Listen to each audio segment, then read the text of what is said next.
G'day everyone and welcome to a Down Under Centre Migrating to Australia podcast. My name's Wes Zant and I'm joined by Dominic and Sarah, and we're also joined by Felix who's 10, and Felix has a sister who is 4. She's not in this podcast, but Dominic, Sarah and Felix, welcome guys. Thank you very much. Thanks for having us. Oh, How exciting. So let's get a bit of background and everything like that. So Dominic, who's in the family, mate, and whereabouts are you guys based? Yeah, so there's myself and my wife Sarah and our 2 children, Felix who's 10 and Quinn who's 4, and we're based in the north of Manchester in a little town called Rochdale. And are you both from yourself and Sarah? Sarah, you're both from Manchester? no, I'm originally from Liverpool. Liverpool. And then how long you been away from Liverpool? Oh, well, about 2008, I think. Since I left university, really. I ended up going to Rochdale, and I haven't come back since. And that's Dominic's fault, was it? Did he take you? Yeah. Probably. How did you guys meet, guys? So we have some mutual friends, and it was just by chance actually. I went to a house party with one of my mates who I used to play rugby with, and Sarah played football with his now wife, and we just got talking, and one thing led to another, and yeah, here we are. There you go. And who's your favourite parent, Felix? Oh, good boy. No, don't answer, mate. You don't answer. You don't answer. You got Christmas coming up, mate. So, all right. So cool. So you guys are in a very fortunate position. So, who was the main applicant for the visa? That would be me. Sarah, and what occupation? Teaching. Teacher. Nice. And what visa did you end up coming out with? We got the 189 permanent residency visa. Amazing. And that's like the gold, I guess, visas and and everything like that. So how many years were you a teacher for? Are you still a teacher now? So I originally started, I think I got my QTS in 2010. So yeah, I was teaching for a long time. I actually came out of mainstream teaching only last year just to try something different. And now I'm going back into it. So I had probably more than 16 years experience within a school and 11 years experience within the last school I was at. So yeah, a lot of teaching experience. Yeah, that's awesome. And what about yourself, Dom? What do you do for work, mate? So I work in payroll. I'm actually a payroll operations manager for a not-for-profit organisation. We specifically help people with disabilities to manage funding. So I think it's probably quite closely linked to like a plan manager over there with the National Disability Insurance Scheme. So it's really rewarding. I work with some great people, and yeah, so that's kind of my role. I've done other stuff in the past. I've done some hands-on support work. I've worked in a different payroll setting. So yeah, but I've been doing that now for well over 10 years. So yeah, I'm very fortunate to do what I do. Yeah, that's very fulfilled. You should feel very fulfilled doing that job. My oldest brother's he just turned 50 actually. We had a big party for him not so long ago with all his friends and family. But he's he was born mentally disabled, so has its challenges, and it's good that people like yourself can help out and really encourage them and get them through, because when mum and dads get older and the kids with disabilities are going to need as much support as they can. So is that something that you feel you'll end up doing when you move to Oz, mate? I've kept myself quite open, to be honest with you. I think we're just about to start a new chapter, and part of this move for me personally was about being more open-minded, getting out of my comfort zone. So I think as long as I'm working for a good company that looks after its employees and I'm making a difference, I'm quite open to maybe something different, staying in the same line of work. Yeah, I've not really figured that bit out yet. Yeah, no worries. And so Sarah, when did you guys actually start the visa process? I think Dom started looking into this process in 23. Okay. He had Go on, sorry. Oh no, I was just going to say whose idea was it to end up making the move? Like, was it who came out? Who was the first one to suggest Australia and why? Yeah, that'd be my fault. I actually got sent. I got sent an article. I think the education minister from WA had come for a visit, and I tend to struggle with our winters over here. It gets quite dull and dark for long periods of time, and we tend to be either working or stuck in the house. So I'm watching this article, and it was talking about teachers being in demand, and you can come over and work. And I was like, oh, that sounds like a nice thing to do. So being sort of quite naive, I started looking at houses because I thought, well, the visa's sorted because they need teachers, so we can just go. And then I like to be like involved and research and stuff like that. So quickly realised that it's not that easy just to go and give it a crack. So quite a bit of research later. Gets onto Facebook. Obviously, the DUC pops up because I think everybody knows or has heard about you guys if you're trying to move to Australia. And realised that it's not that straightforward. There's a lot of hoops to jump through. And Sarah wasn't actually sold on the idea when I came and told her. She was just like, yeah, no, I don't think so. And it's quite strange because I listen to most of the podcasts, and people have been planning it for 15 years, and I just came on one day, February 23, and 12 months later we've got visas, and we're planning to move. So that's so good. So yeah, it was Sarah, what was the obviously you must have had you weren't like straight away yet moved to Australia. It's a massive shock, I guess, for Dominic to come home and say, hey, I'm thinking about doing this. What were your reservations at the start? So when he mentioned it to me, I think he mentioned it in a passing comment in that sort of February, March time. But I was coming out of my work, which was 11 years of being a teacher in a school, in the same school. That was coming to an end. I was starting a new role. I played football for many years as well, and I was retiring that year from. So I felt like there were a lot of changes happening in my life. That the last thing I wanted is another huge change, especially going into a new job role. So for me, I wanted to settle in and see how the job went, and then sort of go from there. But so I just kept saying, like, basically put it on the back burner. Like, I know you're talking about it, I know you're thinking about it, but my head's just not there right now. It's too big of a change for me right now. And I think it took probably, I started getting more and more convinced probably October, November, and then in December I think I was convinced, to be honest. And I think it was the dark nights, the cold, the wet, going to work when it was dark and coming home when it was dark, and it was just like, I just felt like, maybe I think we need a bit of a change, and I was up for it then. Yeah, it's and have either of you guys been to Australia before? Nope. No, never been.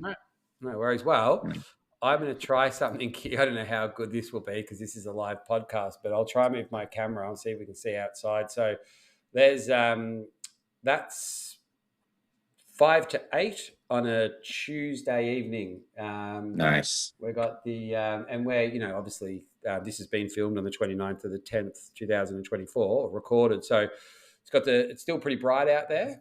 We've obviously got daylight savings as well, which helps. But yeah, we're sort of getting to some nice weather and everything like that, which is good. So you've never been before, which is good. And then I guess, for yourself, Dominic, you mentioned that the winter, the darkness and everything like that. So as a family now, what would be a normal sort of weekend with the kids and everything like that? What would that look like with you guys at the moment? Felix plays soccer. Nice. On a Saturday morning. So it tends to be myself and Felix will go and do that. Yeah. Quinn does some dancing now. We've just got her into dancing over the last probably 4 or 5 months. So that's her little thing on a Saturday morning. And then Quinn, she does swimming as well, swimming lessons on a Sunday. Sarah, although she's retired from football about 6 times, got roped into playing for another team last year, and she's played for them this year as well. So she does that on a Sunday. But it's all a bit sort of segregated. So it's not like, oh, we can take Quinn to watch Felix play football and do it as a family, because generally the weather's not great and stuff like that. So although we do try and get out and we do try and do quite a lot of stuff, it tends to be sort of disjointed at the moment. And I think that's one of the things I'm looking forward to is, let's go, and Felix might be into soccer, let's go and do that. And then, there's like a beach safety group that I want the kids to go and learn how to be safe on the beach and in the sea and stuff. So we'll do that as a family and stuff like that. So I think that's one of my reasons, as well as the opportunities obviously for the kids and the outdoor lifestyle, is that family time where we get to do it together, rather than, okay, you go there with her and I'll go there with him, or vice versa. So that's what I'm looking forward to. Yeah, perfect. And what about yourself, Felix? Who do you follow? Who do you support in the football? Who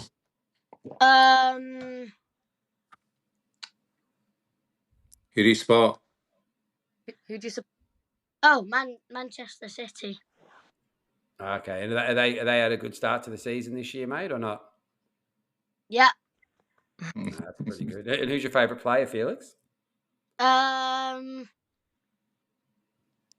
Who scores all the goals?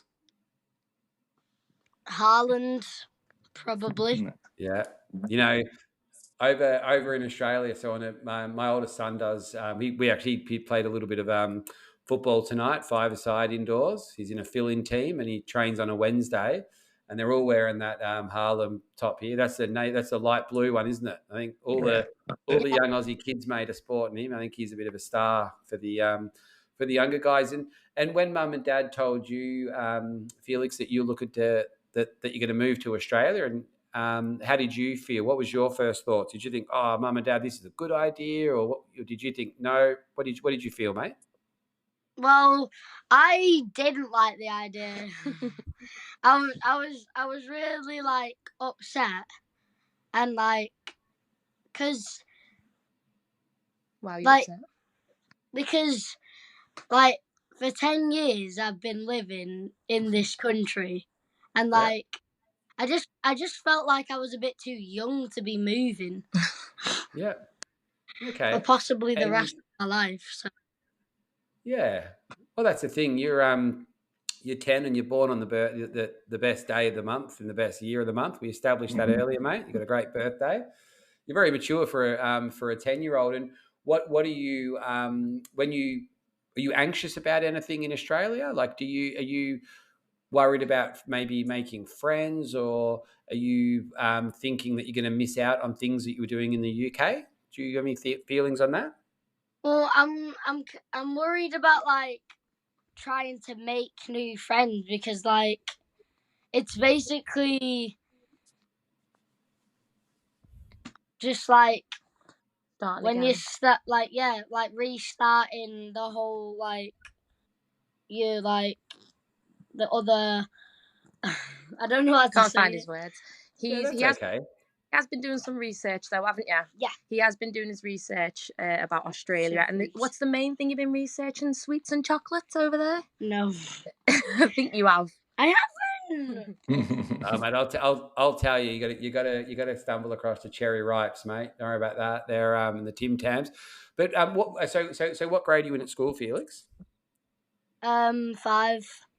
Grade 5. So, and when does primary school finish in the UK? What grade do you finish there, mate? 6. Year 6. So maybe if we think of Australia like you're starting, when you start high school, you've got to make new friends and everything like that, and you've got to make a few changes. Maybe sort of think a bit about Australia is a bit like that, but because you're a pretty mature 10-year-old, maybe Mum and Dad think you can handle that and help your sister with her changes and everything, because we migrate lots of families, and I'm not sure if you've listened to one of these podcasts that you're now famous in, but generally mums and dads do that, and the kids they flourish out in Australia. They really enjoy it. They do you like the outdoors and playing outside and everything like that? Yeah. Yeah, because the other thing that your dad was explaining before is that importance of being around loved ones, like his children and his wife and everything. When you're in Australia, you get to spend a bit more time doing that because you're outdoors a lot more. So they've got to take you, mate, either way, you know. So, but you've got all those exciting things to look forward to. And what we find is, are you good at football? I bet you are. Are you pretty good? I'm in the middle. You're in the middle, because in Australia we play many different sports. We play AFL and we play cricket. You've probably seen the Aussies beating the English in the cricket all the time in the Ashes.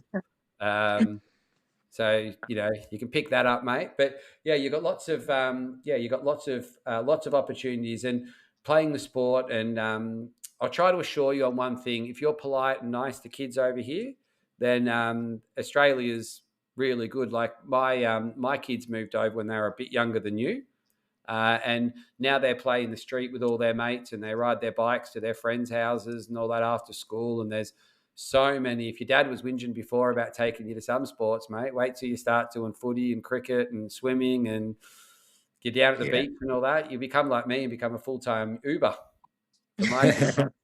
Just in the sunshine.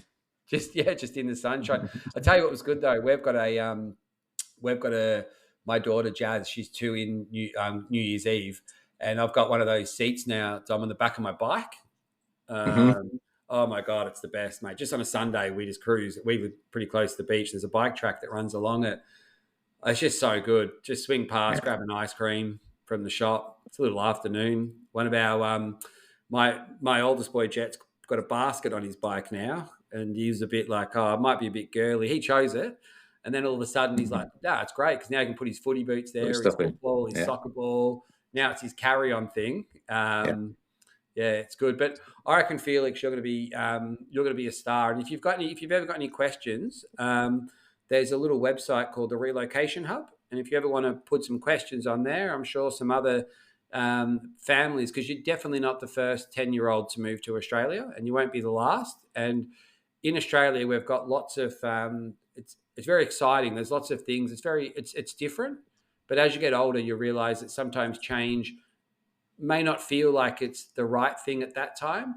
But then you sort of sometimes have to back what mum and dad say, and then just give them a bit of trust and then see if you like it. And they've always got the option of, of heading home, but I'm sure you're going to be fine.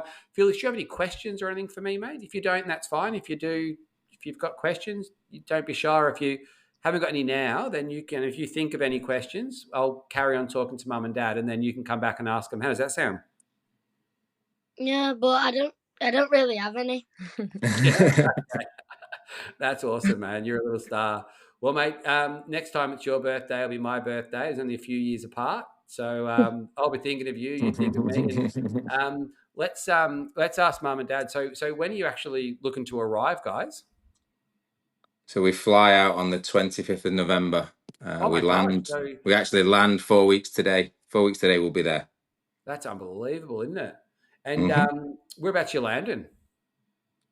We're flying direct from Heathrow to Perth. Yep. The big it's a good flight, that one, actually. I think that's why Perth. And why Perth, guys? Like what was the attraction to WA? We've never been to Australia, so we looked at the map. I did some research in the background whilst I was convincing Sarah that this was a good idea. I think the climate in Perth, sort of the drier heat, appeals to me. I've been to places like Florida in June where it gets really sort of humid and stuff, and that didn't really appeal. So the climate, definitely the drier heat. I know it's going to be hot for a couple of months out of the year each year, but the sunshine is the obvious one. And then sort of, this is going to sound a little bit silly, but being closer to home in terms of, we can get there in one flight or 2 flights rather than, it being further away if you go sort of to the East Coast. And then when we looked at sort of the cost of living, WA seems to be, a good fit in terms of our salaries versus the cost of living. So So yeah, we sort of kind of put that together and decided we would go to Perth. Yeah. Sarah actually knows a couple that moved over there about 10 years ago as well. A girl she went to school with. Yeah. And her partner. So we got in touch with them as well and had a little chat and decided Perth was going to be the spot. I think that first reason that you said might sound a bit silly. I think that's a really good reason because there is a direct flight, as you just mentioned. I think that makes a big difference. I've got the UK side of the business, and my wife's her family over there, and we'd like to think that we'd get there, every couple of years. And then now we've got her family coming down this year, so we might get there next year as well. But it's that extra flight. I think if they ever did a direct flight to Melbourne, which they might be on the card soon, I hope, I'd definitely love doing that because once you're in and settled in your seat, I think even though it's a long journey, you can handle it. It's then getting off and then waiting at the other airport. I think that's the bugbear, especially when you've got little kids as well, because then they want to run off and do things, and you got to change currency over sometimes, and you've got to go back through. You buy a bottle of water, then you realise you've got to empty it because you can't bring that bottle through, and you're like, well, I just bought it from here. Anyway, you go through all that sort of stuff, and you probably feel I always feel a bit anxious as well. Like, I don't like to have a long stopover because it's dead time over there, when you're doing it. So if you get a really short stopover, then you sort of feel, we're going to make it. What if there's a delay? What if someone's sick at the start of the plane or something like that? So the bags go messy. Yeah. To be honest, making that decision to do the direct flight came from my cousin, really. She lives in New Zealand, so she's quite a long travel time to get back to Liverpool. And I think it was the first time in 5 years that she came back. And I asked her, I said, what do you think we should do? Should we get a direct flight or should we stop off? And her reply was the same as yours. Get on the one flight. You can settle on the one flight. You don't have to worry about packing things back up, especially when you've got kids, traipsing them around airports, getting them to the gate. She said, just get on the one flight. It'll make things much easier for you. I really wish we could. I've got cousins and all that and lots of clients actually in WA. I'm sure I could stop there, but then you sort of get there and then you think, do we stay there? And then you're like, well, then you're just staying an extra night. You just want to get there. But on that relocation website, guys, there's a really good list of things you should pack, especially for Quinn, the 4-year-old. Like we found, bringing lots of colouring books and lots of toys and just basically getting them to pack their own bag, and then downloading lots of Netflix movies and everything like that for them. Yep. So sometimes the shows they have on the tally aren't ideal. And then having we bought the kids this really cheap in the UK. It was like what do you call oh my gosh, my mind's gone blank. The things that people use, like a big phone. What do you call them again? Tablet. Yeah. It's like a tablet, but it's like for kids. So it doesn't have as many sort of things. I think it was cheap and you buy like these little covers for them. And we just downloaded Netflix and then downloaded like heaps of shows that last for like 30 days, whatever it was. And then brought obviously lots of treats for them and everything like that, like lollipops and things that they can sort of gnaw on for a little bit. Yeah. But geez, it made such a difference because you could sort of like stage it out. You get your lollipop in a couple of hours, mate, and then you get this and then you get that, and it's like, how long has it been? And you put on a few movies, and then you start talking in time, because when you come out, especially I'd say to people from like Melbourne to London, door to doors, right about 27 to 30 hours, depending on your stopover. That's a long time. And you don't really sleep I've never slept on a plane. Maybe I've dozed off for a few minutes. With kids, you don't. So you sort of come out the other end and you're rattled, you stink, like you sort of, But then you've got that, I guess you guys have that excitement of arriving. So what are you worried about, Sarah? Is there anything that, in your mind that you're sort of thinking, we made the right decision, or this is worrying me? Have you got anything like that? Well, yeah, I've got a few anxieties about it all, obviously starting again, because I feel like we are just uprooting our lives and obviously trying to plant a new one there. And I mean, I'm lucky that I do know people there. I have contacts there, which I think will help us settle a bit more. I'm obviously worried about being so far from my family, especially my mum, who's so hands-on with R2. And I think that's going to be quite difficult. I think, the not having a weekend where sometimes the kids would like come to my mum's for the weekend and we'd have that time. So I think that's going to be difficult. I'm worried about the most important thing I'm worried about is the kids settling. and making sure they're happy. Because I think if they're happy, they're settled and they're enjoying themselves, then it'll fall into place for us because we'll be happy and, like say, get that outdoor stuff. But I think, how did Mum take it, Sarah, when you told her? Was it something you were dreading, or did, like, because we always chat about this in the podcast, like, well, firstly, how did she take it, and at what point did you tell her? Did you tell her at the start of the process and give notice, or did you just get the visa and then decide to tell? So it initially started off with just talking about the idea. And one of my brother's best friends lives in Perth. So he's been, and he said to me, once I was out there, he said, I just wanted to live here. And he said he loved it and he'd love to go back. So he's obviously planning to come back anyway. And we just mentioned it now and again. And then I remember thinking before we were submitting things, I'd come to Liverpool and I was with my mum and my brother, and I just said, how do you feel if we were to do this?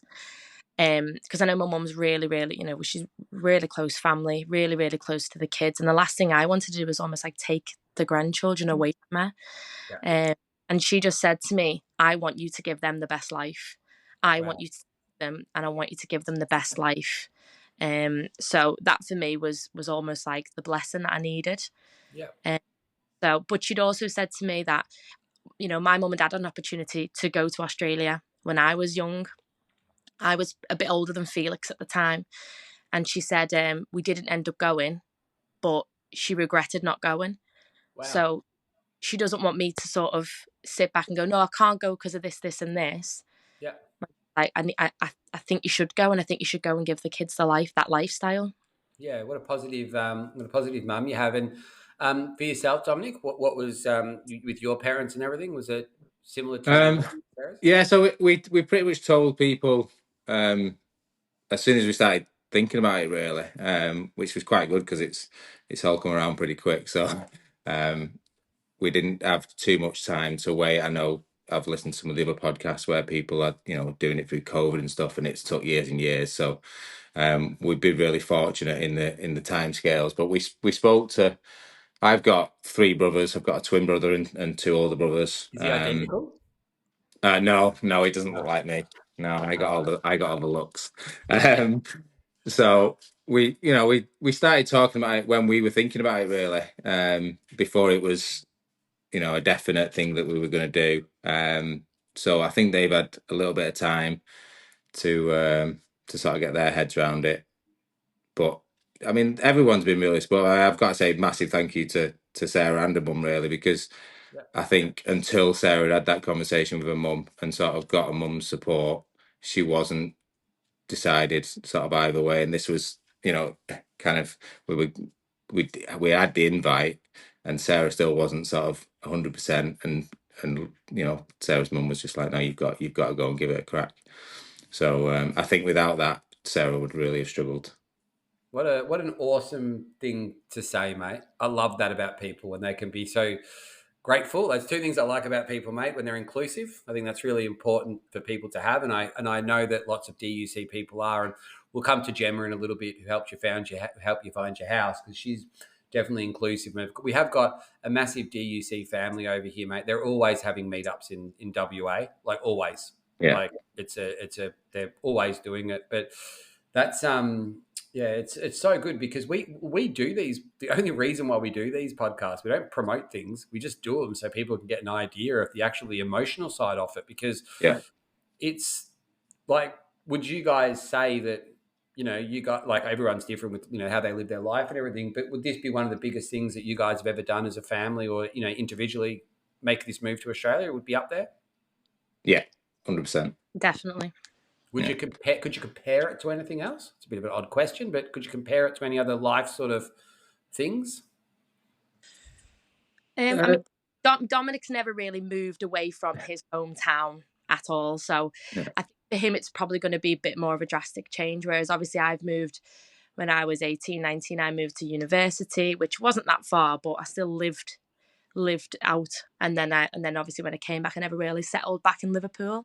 I then moved to Rochdale. So, and then I spent a couple of months living in Florida to play football out there. So I feel like I've experienced a little bit more of living away from home and from home comforts. Whereas I think Dominic, it's going to be a bit more of a change for him, I think.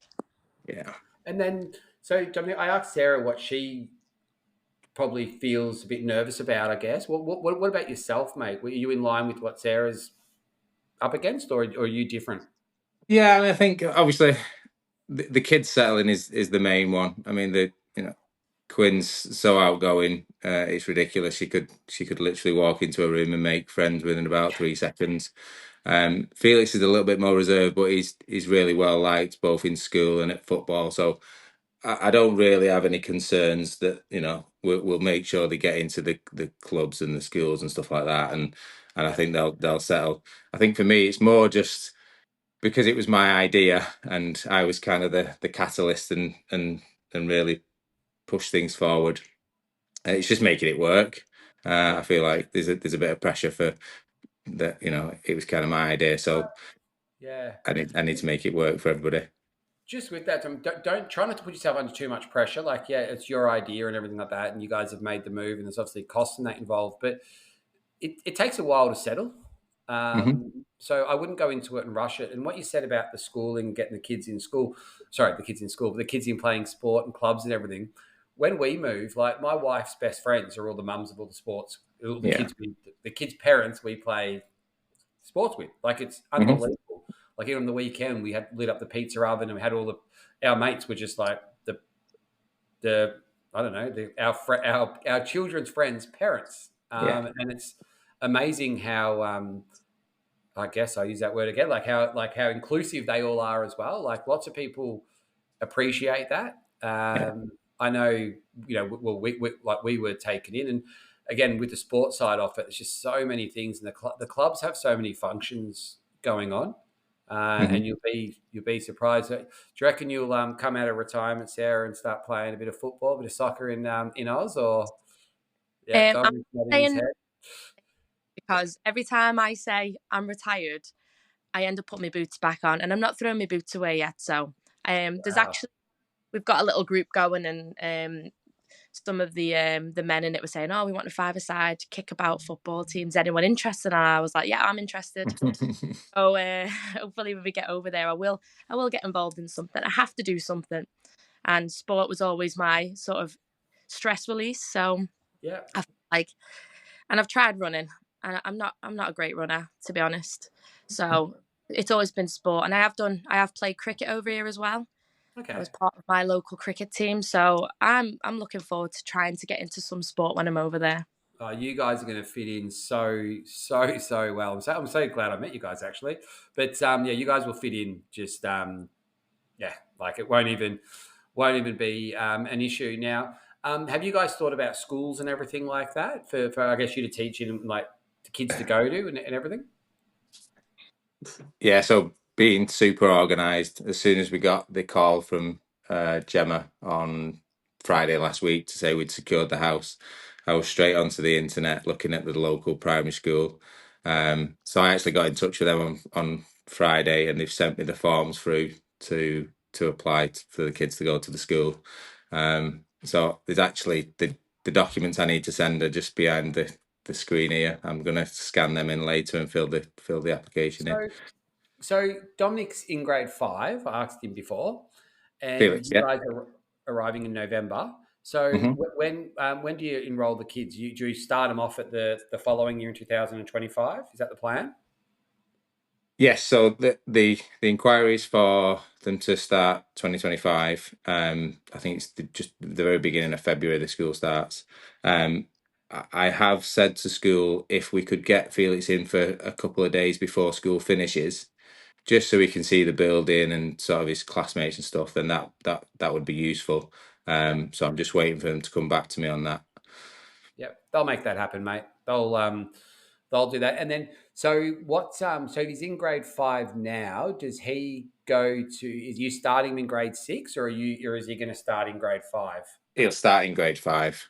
Yeah, yeah. So that's what we did with Jet. I probably explain this on every podcast, but that was probably the best decision that we made by putting Jet did, I always forget what you guys call it, reception. Reception, yeah. Yeah, he did reception in the UK, and then we started in prep. So he was already like, reading and everything. And fair play to his mum. He's quite a good reader. All our kids are, because she was a phonics teacher, phonetics teacher. What's it called, Sarah? Phonics. Yeah, phonics. Yeah, so she's a phonics teacher. We're specialised in that. So the kids, they read and write better than me, actually. Well, a lot better, but they can actually know the words. But it was so good because body size and everything like that as well, probably bigger, with the sport and everything like that, just builds that confidence up. So when he was new to school, he was sort of already just felt comfortable. He was up a little bit, I guess. Yeah, makes sense. And then we were lucky because it was only prep he started. So where we live, lots of the kids went to the same kinder, so they already knew each other. And again, I find Australia to be quite inclusive. And then what about Quinn then? So she'll go straight into kinder? Kinder, yeah.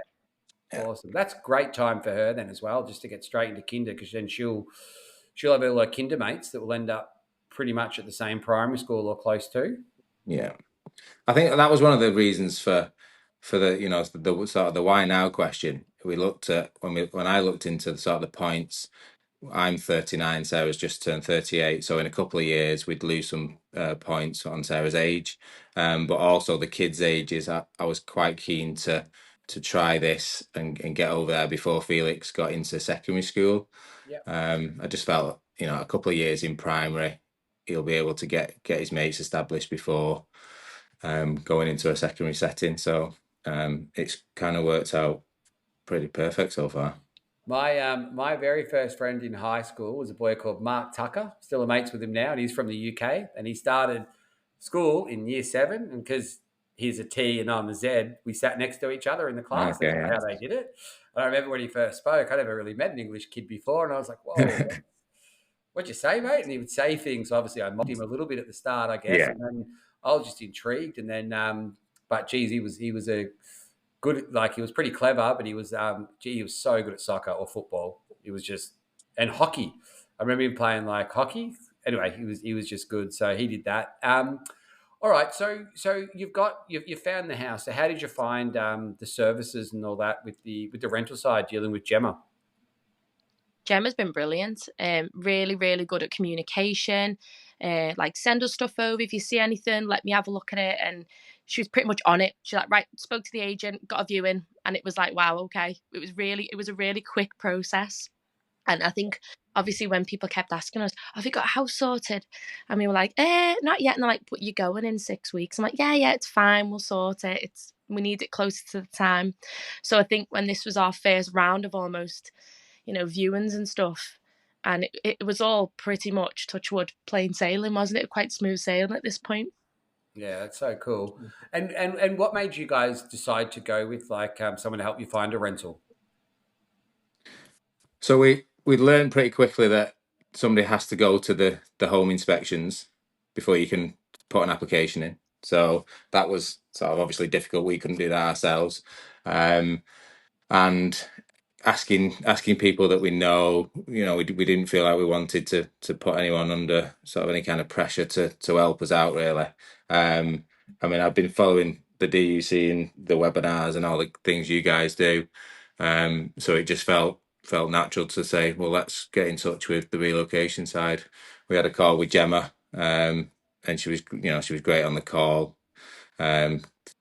Knew everything that we all the questions we asked, she had answers to. So we said, right, okay, yeah, let's take that stress away, really, and just, because I know the housing crisis over there, you read articles and stuff like that, and there's only so many rentals and so many people looking, and it's such a big move, and there's 1,001 things to try and do from so far away. So it just made sense to get Gemma on board and let her do her thing.